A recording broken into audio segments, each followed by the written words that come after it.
Општина Струмица не може оваа грејна сезона да ја спроведе мерката за намалување на цената на природниот газ.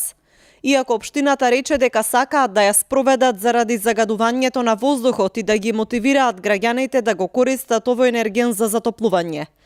Од општината информираат дека поднеле иницијатива до владата на Република Македонија за намалување на данокот на додадена вредност на природниот газ од 18% на повластена даночна стапка од 5%, но станувало збор за процедура за која е потребно време, бидејќи е потребна измена на законот за данокот на додадена вредност. Општината нагласува дека Струмица е гасифицирана од 2012 година, а природниот газ е еколошки енергенс. Па еден од приоритетите на општината и на јавното претпријатие Струмица газ е зголемување на бројот на приклучни домаќинства и стопански објекти на дистрибутивната гасоводна мрежа. За таа цел рекоа и дека размислуваат за укинување на приклучната такса на гасоводната мрежа, трошок што би паднал на товар на општинскиот буџет.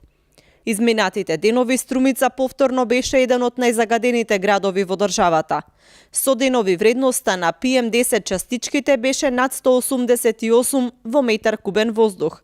Поради ситуацијата на ниво на држава, беше продолжен зимскиот распуст на учениците за 2 дена. Од денеска има настава, иако воздухот се уште е загаден.